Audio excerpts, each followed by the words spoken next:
Sophie, are you ready to go if I just do a minor introduction and a few points? Of course. Yeah, okay. Good afternoon, good morning. Nice to see you all for the Monday seminar series. I assume most of you have been here before, so you maybe know the procedure.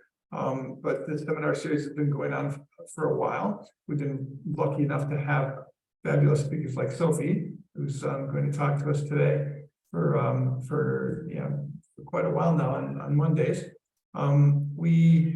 The seminar series started as part of two ERC projects.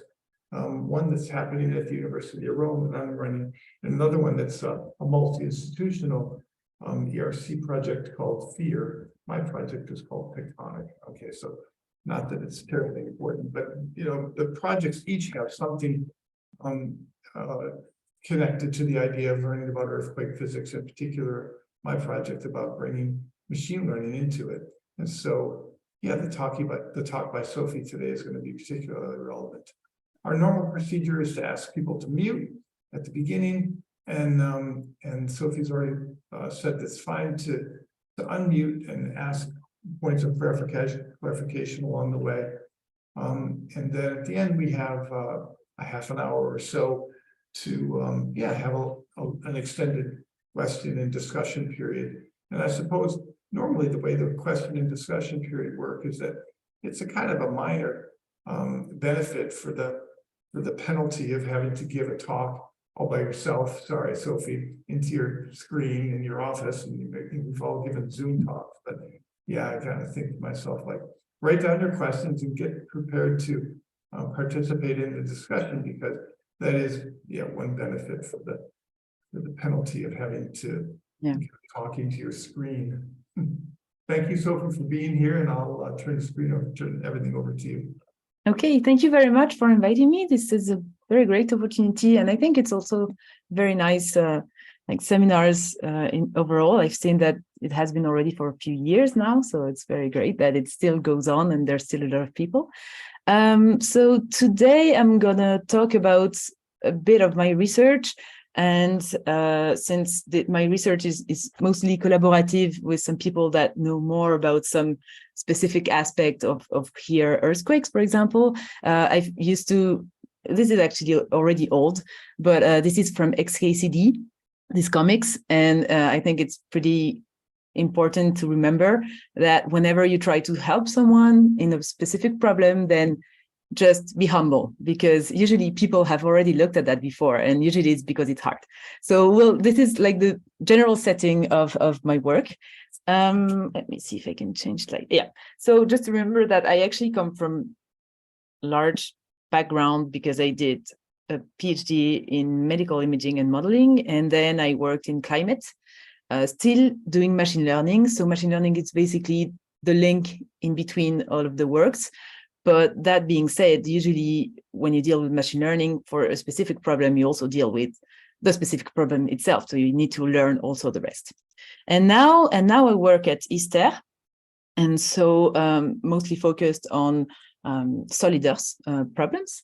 And so what do we do there with machine learning? So here are some projects that I am involved with. So I would say that there's two major groups. The first group would be to help and to improve, to make some new models and machine learning models to try to improve the processing, so either image or signal. So, for example, we do work on a specific problem on optical image correlation for deformation estimation. So can we, with machine learning tools, improve what we can already do with other tools existing today? We also work on with other people on interferometric synthetic aperture radar, try to see what we can learn from temporal coherence on specific regions, but I will not detail that. And the second aspect of my work is to try to see if we can help in detecting and characterizing some natural hazards or natural other objects, I would say. So this is the case, for example, for earthquakes. We also started looking at low frequency earthquakes. And this is from using seismograms, but we also look at active faults. And this is by looking at optical satellites and also digital elevation models. We also investigate how to detect and characterize landslides, and for now, slow-moving landslides actually from INSAR also. And since I have to focus on one subject here, and I think this is mainly the one that might interest the audience here the most, I will talk more about our work on GNSS time series, so GPS, and how we can understand more and detect and characterize earthquakes, but also slow slip events. And actually, in the majority of the cases that we just saw, we usually have to develop deep learning methods. So I'm sorry for the ones who already saw this kind of plots 1,000 times, but it's just to remember that deep learning is a part of machine learning, but is a part of machine learning that involves developing specific neural networks architectures. And inside that, you can have, for example, the most simple neural network type that would be the multi-layer perceptron, and some specific types which would be dedicated to ordered data, such as image or time series, which are called convolutional neural network. But we'll go a bit closer into that later on.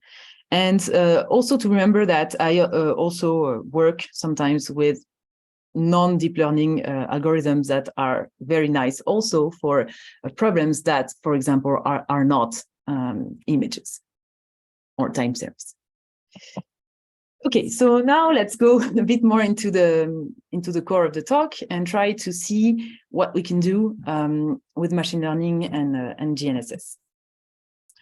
So this project is part of a bigger project, which is the ERC of Anne Soke, which is called Deep Trigger.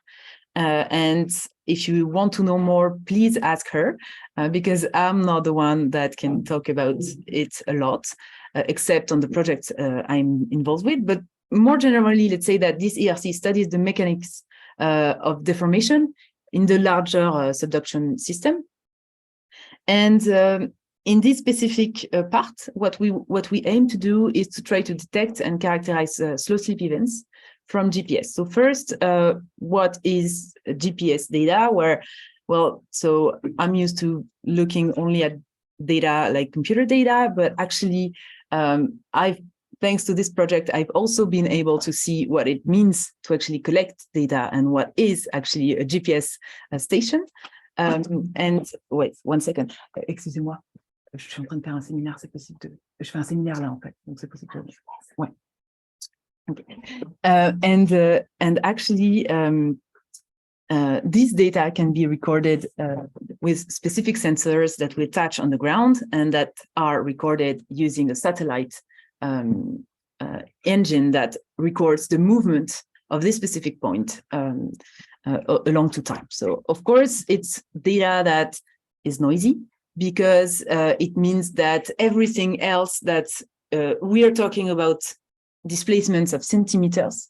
And of course, looking at centimeters while having some signal that is recorded on satellite means that everything can be noise, everything else than what we need. So that's why they're difficult to detect and characterize. So what is difficult? Every movement, but here we're mostly interested in slow slip events. So what are slow slip events? So slow slip events are just slow earthquakes.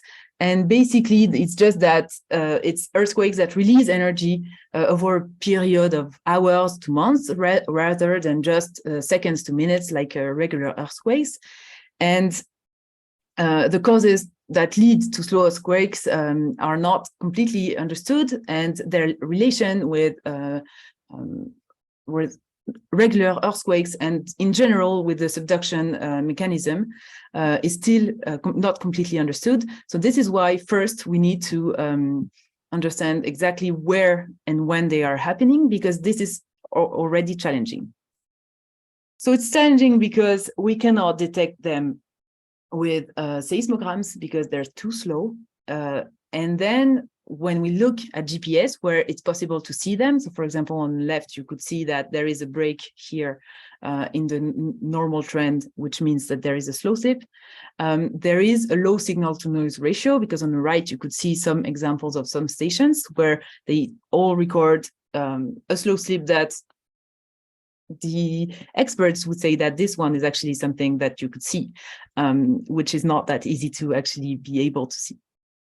And why is that? Is also because the noise is not just Gaussian noise, so it's spatially and temporally correlated noise, which means that it's hard to detect exactly what we want and not something that is not physical.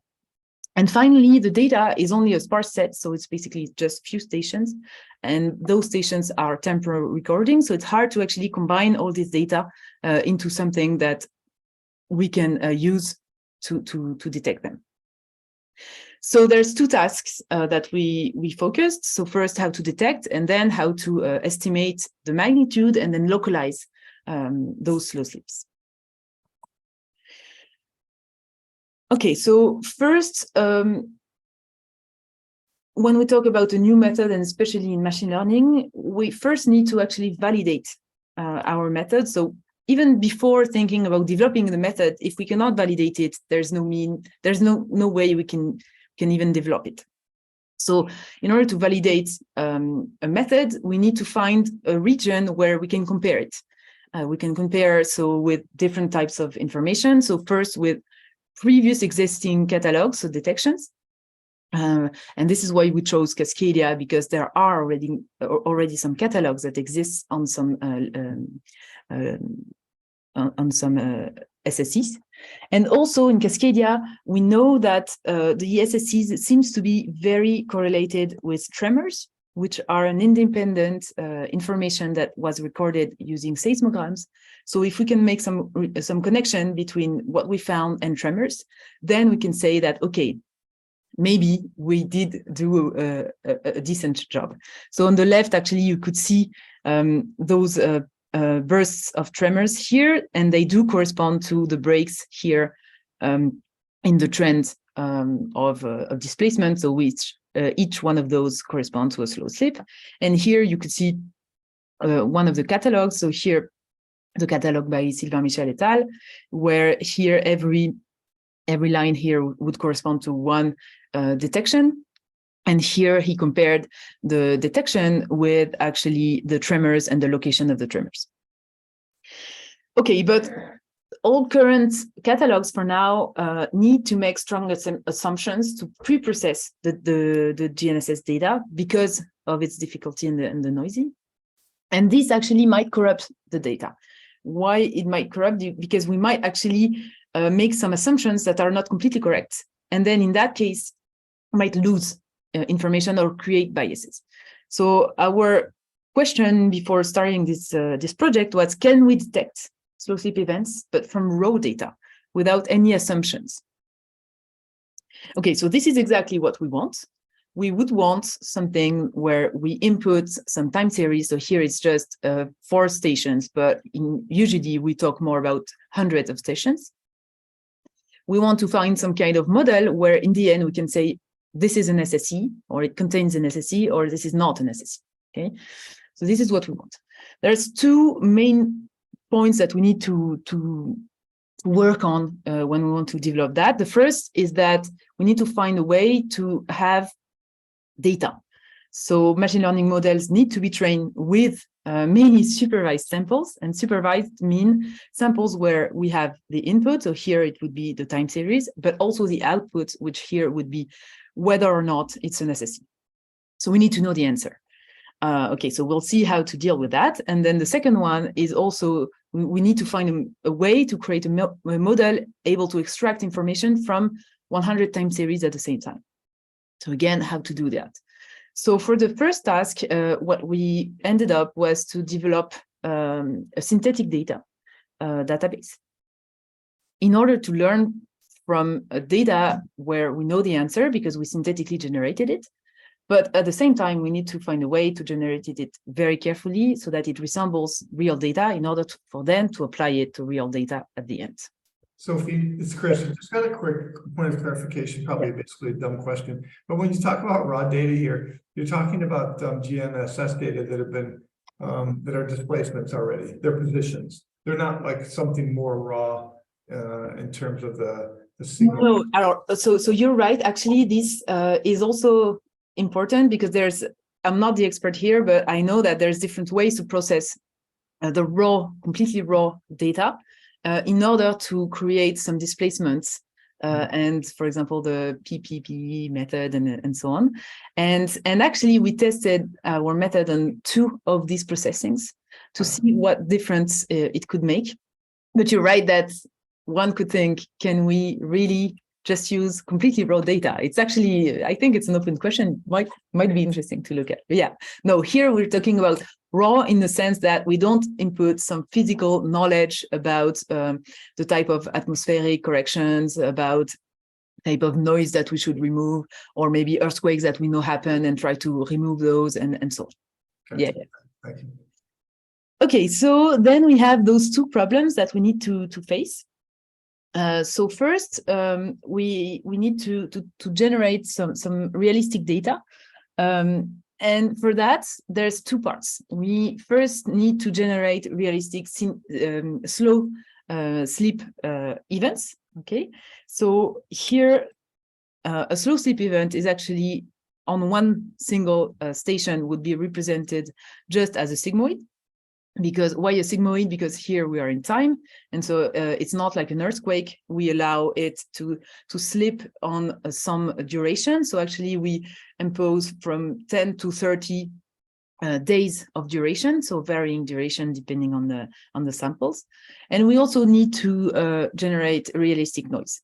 So what we do is that we have to remember that actually one sample is not just one station, but it's a set of stations. So that would be one sample, and one sample would be the combination of some noise, excuse me, and a realistic synthetic slow sleep event. So how do we create those slow sleep events in order to be coherent along all the stations? Where we use the Okada model, and we varied the magnitude, but also the depth, and as I said, the rise time. And actually, what is more difficult is not to generate the slow sleep events, but actually to generate the noise. Because how do you know that this noise is looking like real data? So for that, since I had not done those slides yet, and I had not the time to do them, and actually I'm not the best one to say that, I will have a guest star for the next 3 slides, which will be Giuseppe. Here you go. Thank you. So hi. Yeah, so we saw that we need to add, so in order to create this synthetic sample, we need to add some sort of noise and then sort of modeled specific event. So actually, let me start from how would we do this in seismology? So usually what we do in seismology is that we just crop, like we take some periods in seismograms, as you see in the slide, where we know, like from catalogs, for example, that no earthquake was happening at that time. So we just take this noise and we add it to our models.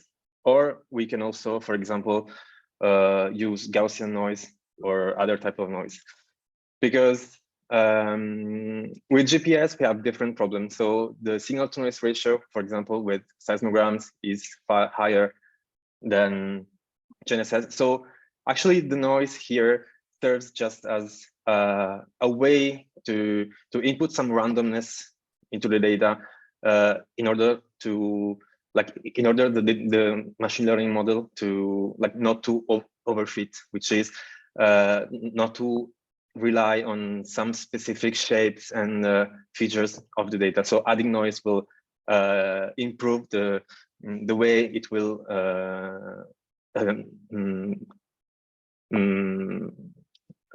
extract features also from real data.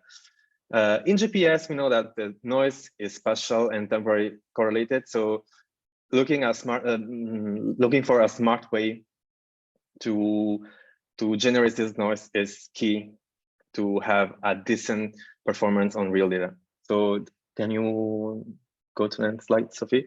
So I put here an example from the paper from Michel and collaborator. And I think this is a nice overview of what we expect to find in GPS data. So here on the left, you see the recording for 3 different sessions, and you may see the interseismic loading. So the position of this station through time, recording this, so the plate movement. And so during the interseismic period, the station is moving through time. And so usually we get rid of this information by detrend. So we estimate this slope in the data, and we detrend it, we subtract it to have this kind of data at the right. And so by applying, sorry, can you go back? By applying the method from Michel and collaborators, so they used an independent component analysis to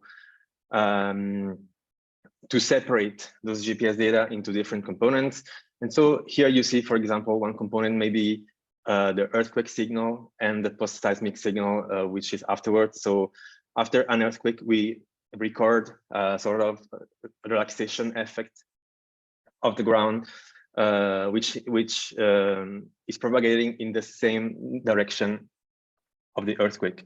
Then, of course, we can have some seasonal deformation, which is one of the issues, for example, with GPS. But also, we have those so-called common mode errors, which are perturbations of the reference frame. So if we look at those small square, we see that all the stations seem to move accordingly in the same direction. So this is actually an artifact from the processing. So it's not really a sort of like natural or real error, but still GNSS suffer a lot from common mode errors. And then, of course, hidden in this noise, we may have slow deformation signals. So you see that retrieving slow slip events in GNSS is pretty difficult. And the problem here is that all those signals are spatially and temporally correlated. So as a point of view of like the spectrum, we see that all the stations share a sort of slope in frequency. So it's really hard to distinguish and to model actually those signals, because some people, for example, may model the seasonal deformation with a sum of sine and cosine functions. But of course, the amplitude of those waveforms will not be the same, for example, for one year to the other. So it's pretty difficult to model those data. So can you go to the next slide, please? So our approach is that, okay, we don't know how to model this. We don't want to corrupt the data. We don't want to introduce some biases in the data. So what we do, we take the data after the processing. So the displacement data that we not correct at all. And we apply first principal component analysis. So many of you are familiar with this in geodesy. So basically, we estimate a sort of spatial matrix. So in the station direction to take into account the mutual variability between the stations. And so we sort of rotate the original space to another space where we have like principal components, which still are time series, but they are spatially uncorrelated. And we need this to, we need this preliminary step, because otherwise, if we don't account for the spatial covariance, we will not reproduce these spatially correlations that we need.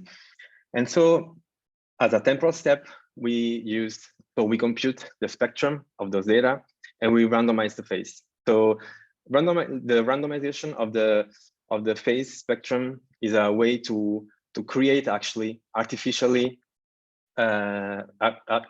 artificial time series,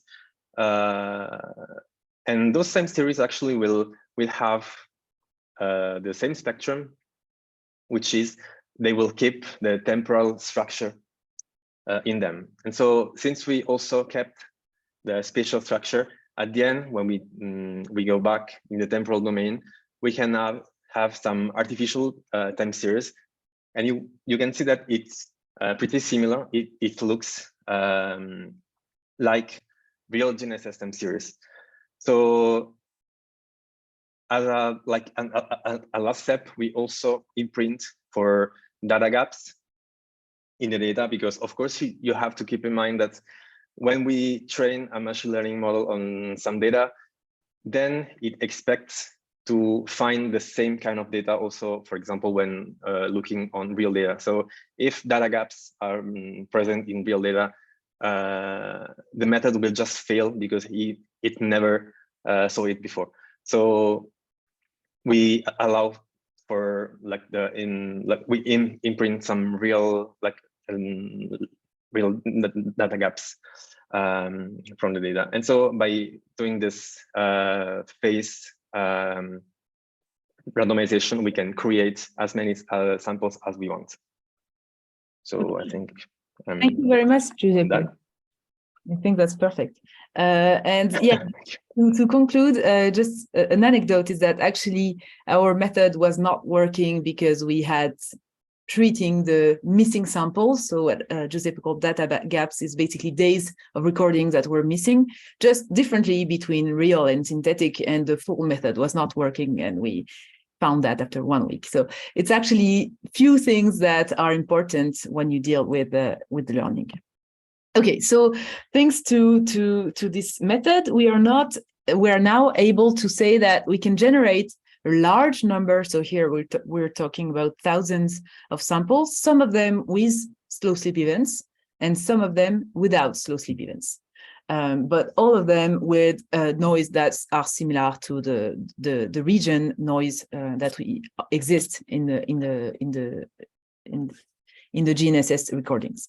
Okay, so now we need to develop a machine learning model in between.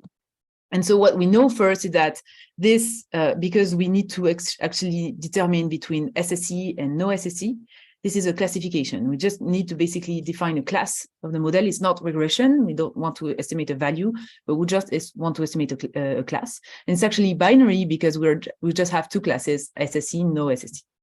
And then we want to learn from time series. So time series are actually high dimensional because in terms of number of dimensions, so number of features, it would be the number of the time step time, the duration time, the number of stations. So this is huge, but it's huge, but it's ordered. So we'll see that here in that case, convolutions and especially convolutional neural network can help us to deal with this kind of data. So now I'm gonna take a step back and basically introduce a bit more what are convolutional neural networks. Again, maybe some of you know, but these are the questions that I get asked the most. So I figured that this might be a good a good way to actually take the time to go into it.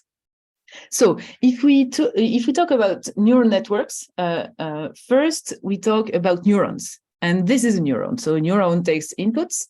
So for example, I don't know, if I have information about an animal, such as its length, its colors, its ears, and etc. So this would be, each one would be an information. And then I would want to know if it's a dog or if it's not a dog. And this would be the output, what I want to know. And then usually here, what we represent as a neuron is actually just a linear combination. So I want to basically have my inputs times some weights here, and that would make a sum plus some bias. And then I just have like some non-linearity because real problems, usually are nonlinear. And then I will have my output here. So then I will train my model and etc. This is actually just a linear model, or it's actually a logistic regression. Okay, but this is one elementary unit. It's one neuron. So actually, what does the brain do? Well, it has actually things that are a bit similar to that, to try to make connections and to be intelligent. And what does the brain do? Well, it massively parallelizes neurons. Okay, so this is what neural networks are. Basically, it's called deep neural network because you have a lot of layers, so that's why it's deep. And then you basically have a lot of neurons. So these are all neurons. So you have more operations at every layer, and then you have different layers. So it's basically you have in sequential and in parallel more operations. And so what does it do? It will extract some information from your data. So these are the data, these are the features. It will extract them at more abstract once we go into the hidden layers. And then in the end, what you expect is that your output is what you wanted. So for example, is it a dog or not a dog? Is it an SSE or not an SSE? How do you do that? Well, you just basically do what we call gradient descent, which is used in many applications, not just in machine learning. And what is the core? It's basically to try to minimize the loss function, which is the difference between what you predicted with your model and the expected. So for example, if it's a dog or not, if it's really a dog or not. And then you calculate the loss, so the error between the two on all of your data. And then what you do is that you modify the weights. So all of those weights that we have seen here, iteratively, in order to basically try to reduce this loss function. So this is done, it's actually in a loop. And we hope that in the end, those weights will actually solve your problem that you want. Okay, so this is called backpropagation. Okay, but what happens with images? Well, we know that deep learning are effective with problems when the data are images, but actually it means that it's not when using these kind of models that we just saw. Why? Because an image is actually a large matrix. So it's basically just values which would encode here the color. And the number of features, the number of inputs will actually be very large because it's the number of rows times the number of columns. So actually, if you would put that into a vector, that would be very, very large. And actually, it's basically too much information for a linear regression or random forest or whatever you want. And actually, that's not what humans do when they try to decode an image. Okay, because those features are ordered. So what does that mean is that if we change the order, we don't see the dog anymore. Okay, so the neighborhood of an image is very important because you can see the structure at a small scale, for example, the texture, and also you can have a global view at a large scale when you try to look at all the pixels together. So these operations of looking at a neighborhood of a pixel before just viewing them as just many information, whatever the order, is important.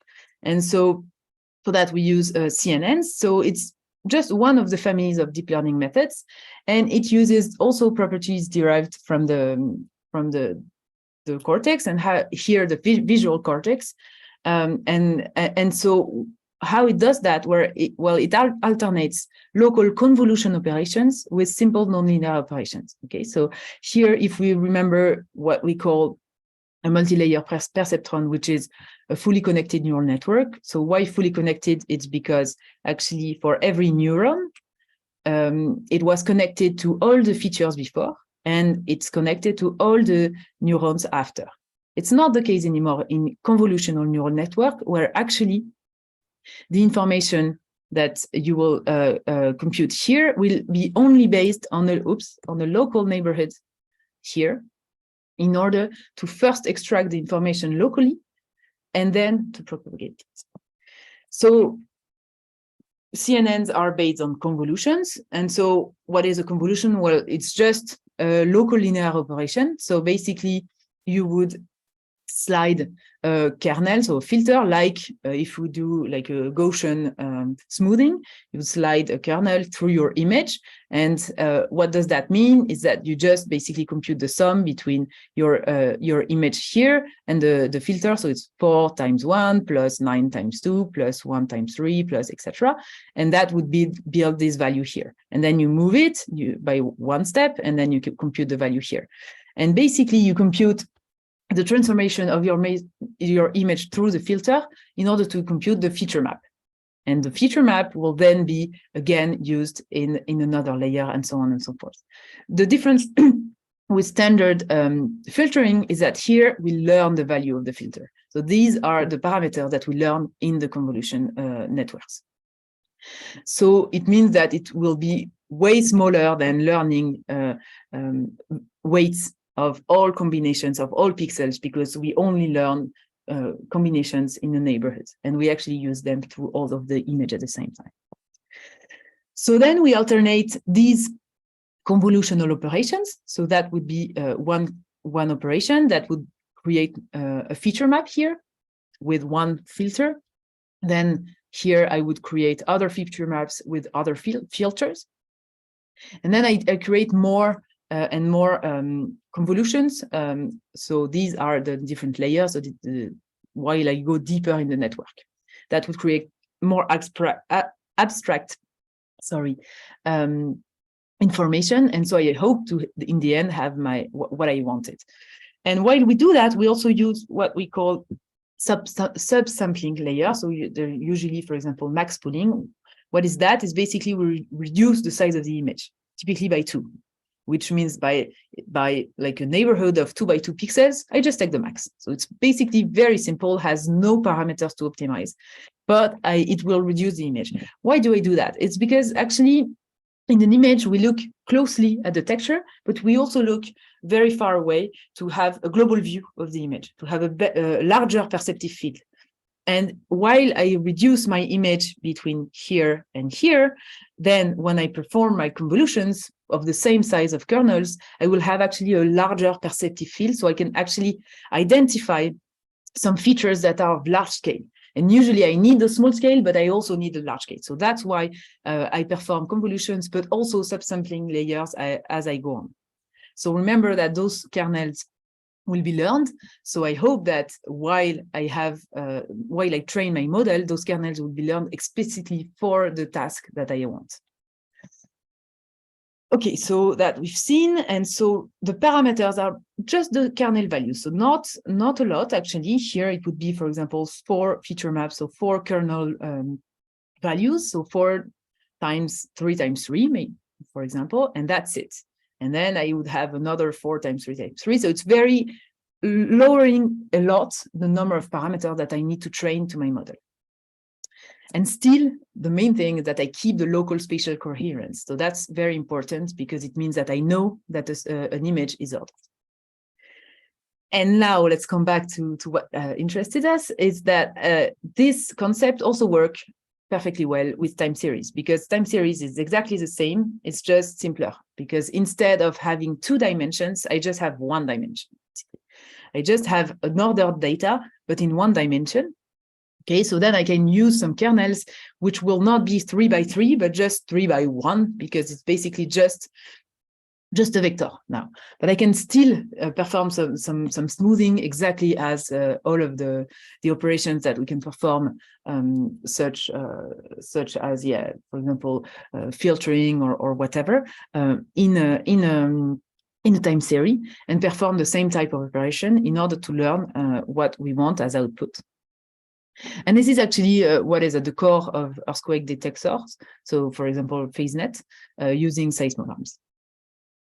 And while we talk about that, actually, it's interesting to try to see what is happening in a network.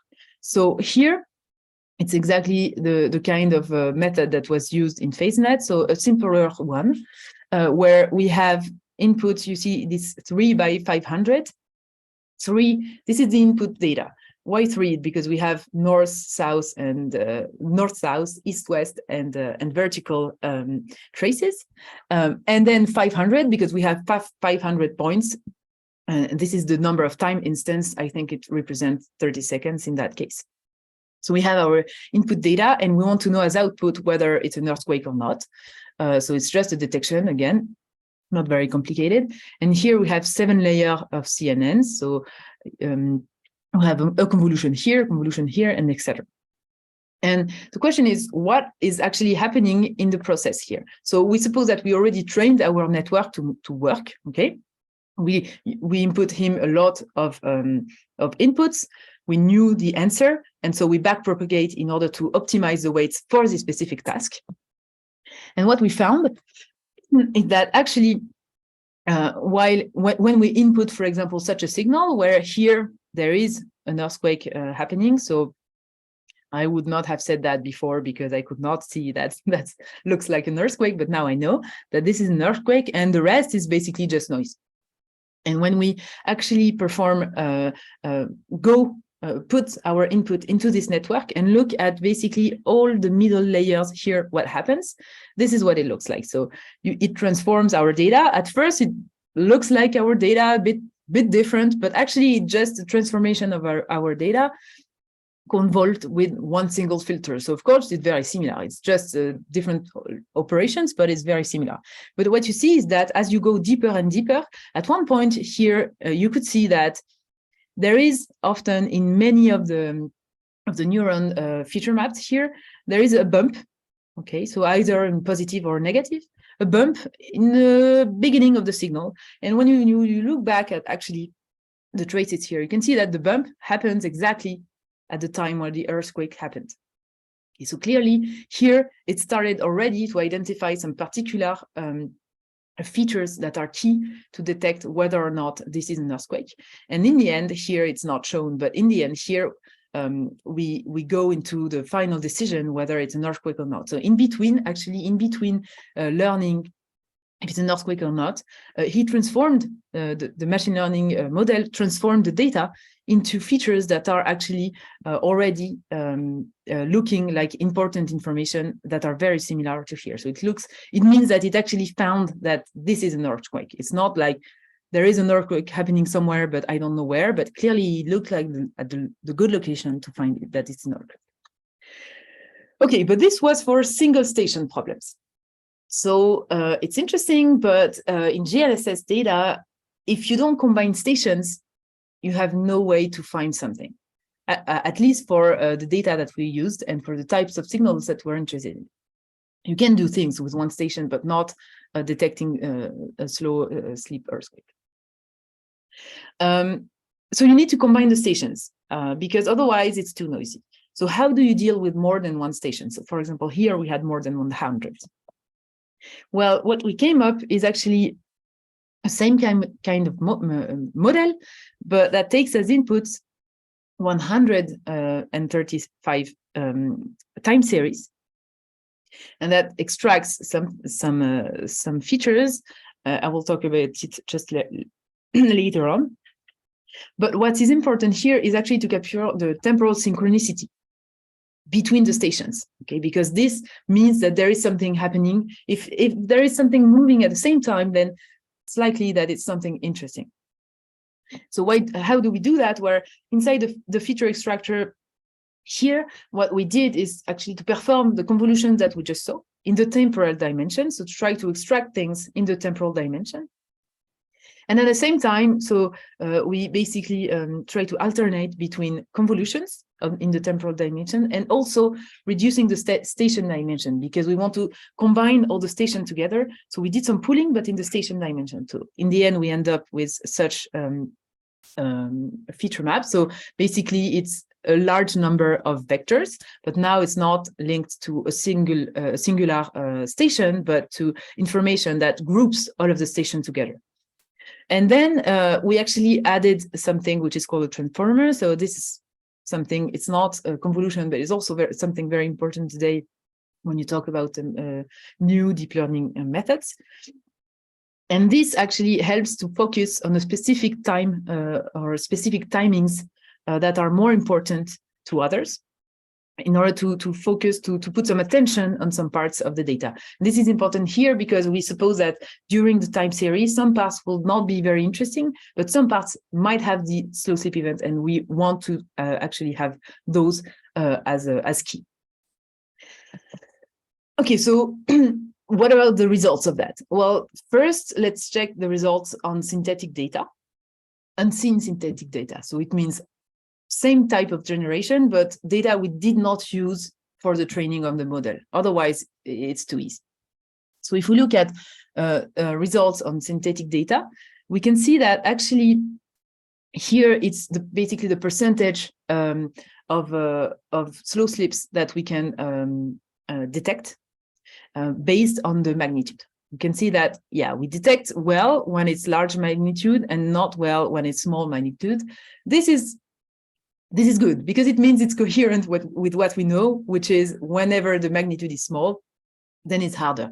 Then actually, this value sometimes is very small, but actually when we look at the same information, but on a map, so basically looking at on a specific location, how much chances do I have to detect an earthquake? And so actually here we translated that to what is the magnitude threshold where I can hope to detect well earthquakes, slow sleep here, slow sleep earthquakes, depending on where I am on the map. And so here you can see that, for example, in the middle here, and especially where you have a lot of stations, you can hope to detect slow slips that are of smaller magnitude.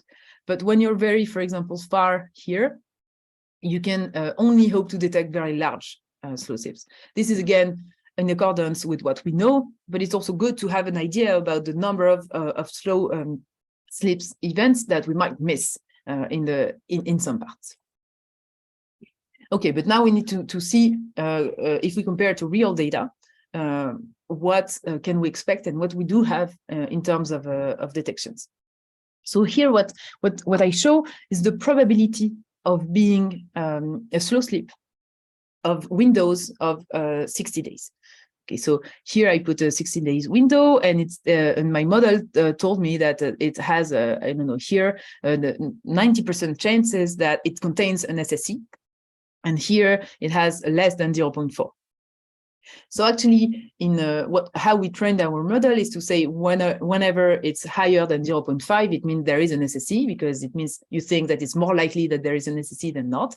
And so if we cut at 0.5, then you get those. So if I cut here and I take only the parts that are above 0.5, so more likely to contain an SSE, then I get all of the light blue columns.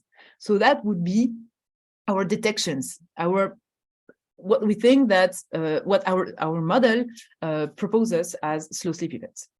So we found actually 78 detections during this whole period. And now we can compare to first existing catalogs.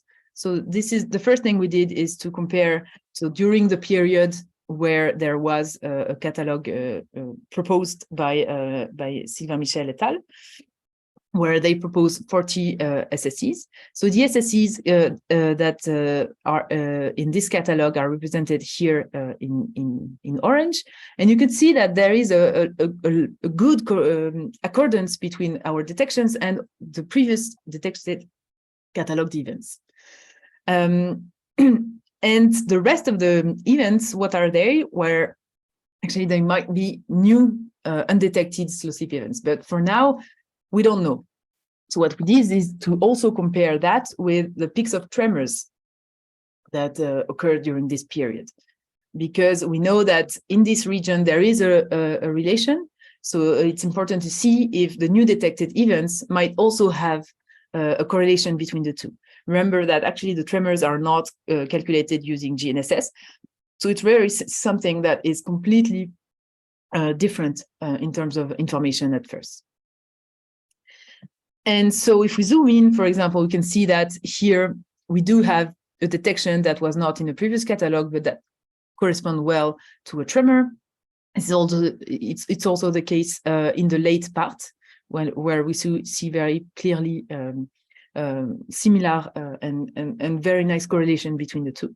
It's not completely perfect, and for the moment, it's not possible to be sure that these high peaks correspond for certainty to slow sleep events.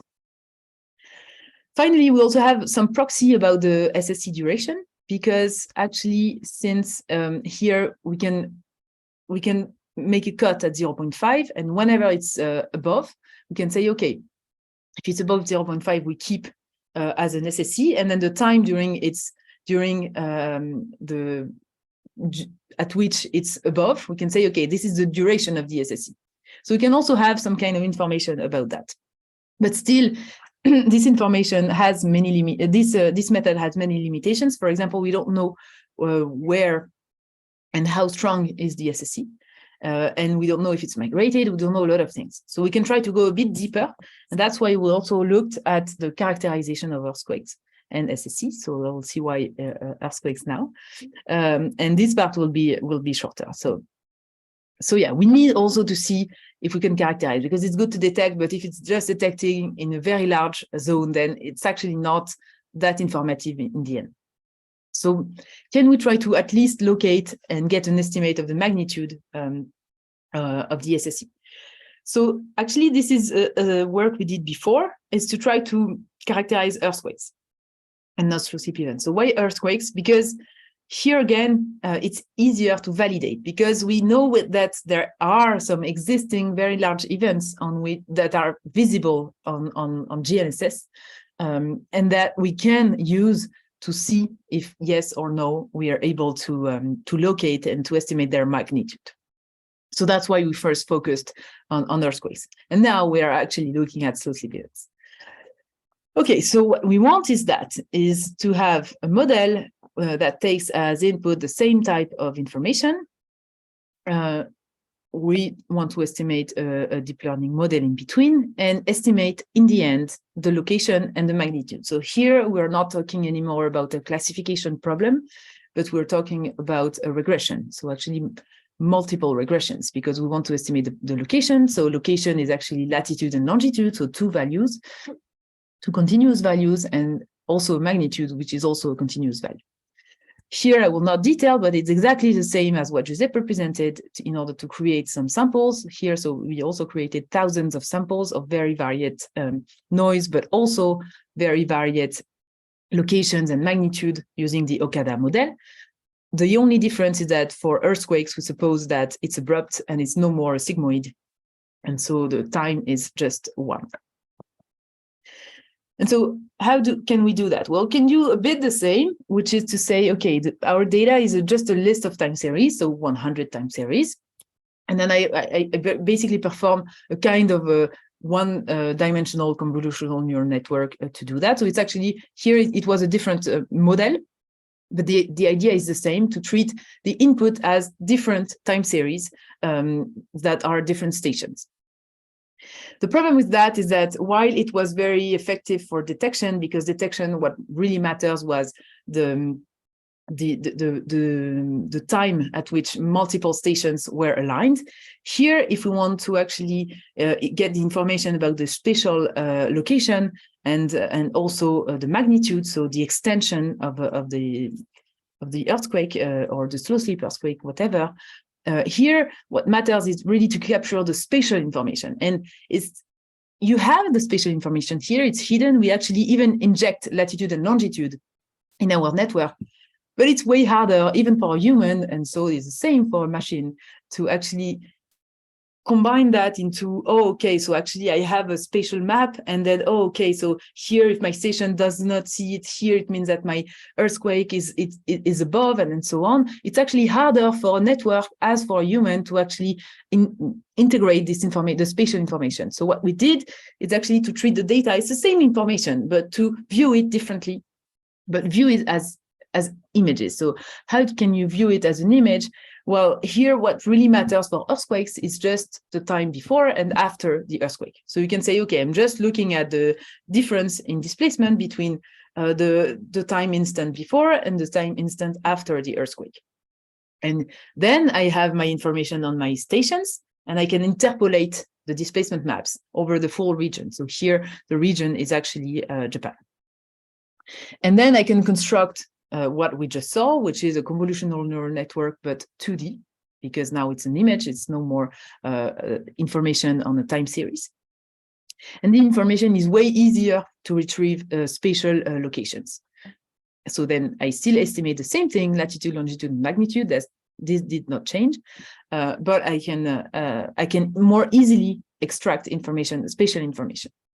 So that worked well, but the problem with that is that, for example, for slow sleep events, it doesn't work because we cannot have a before and after time. It's actually continuous in time. And if you just take actually, even for earthquakes, just one before and one after, you might be too much biased with noise because one instant might have some variation that you want to first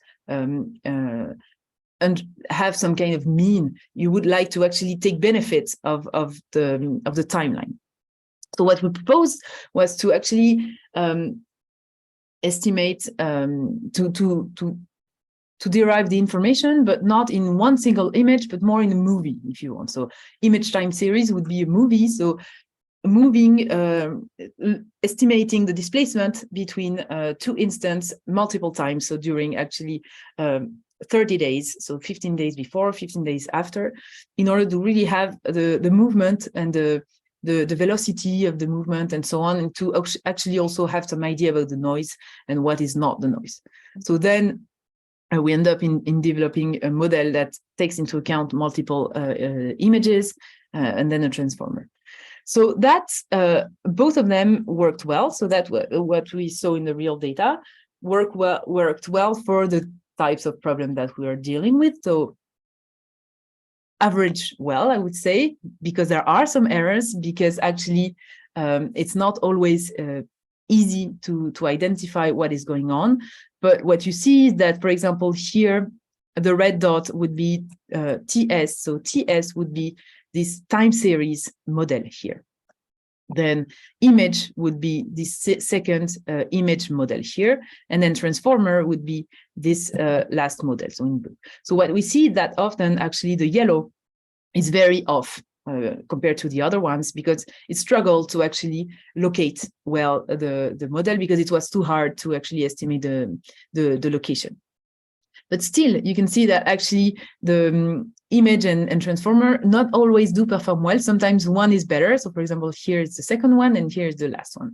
So it's not perfect, but actually you can see that using those spatial information was important. And so now what we are doing now? Well, we're trying to combine basically the two works, so the detection of SSEs and the characterization of earthquakes to be able to characterize slow sleep events. So for that, we want to use the spatial information, but we also want to minimize the noise and the computation time actually also caused by the interpolated image. So we try to see how can we incorporate spatial information without having to actually derive interpolated image. And finally, one thing that we are also very interested in is to try to transfer to other regions, because in other regions, this is the final goal, is to also try to see, okay, can we actually detect slow sleep events where they haven't been detected yet? But this is not done yet, and I hope we one day will be able to do it. And with that, yeah, I thank you. Oh yeah, this is still the slide just to that I. So it's a journal that we have with some colleagues that are also doing interdisciplinary, but more in atmospheric science and in environmental science. But it's really the same problems that we have here in Solid Earth. Is basically how do we do when we have interdisciplinary between data science and machine learning, but also integrating really well the technical problems, and how do we do to actually publish, and sometimes also to publish the database, just and that's it. Thank you very much. Wonderful. Thank you very much, Sophie. I'll invite everyone to unmute for a few minutes if you'd like, or turn on the camera if you want to, and join me. Thank you, Sophie. Really interesting talk, Sophie. Beautiful combination of data and background methods. Really nice.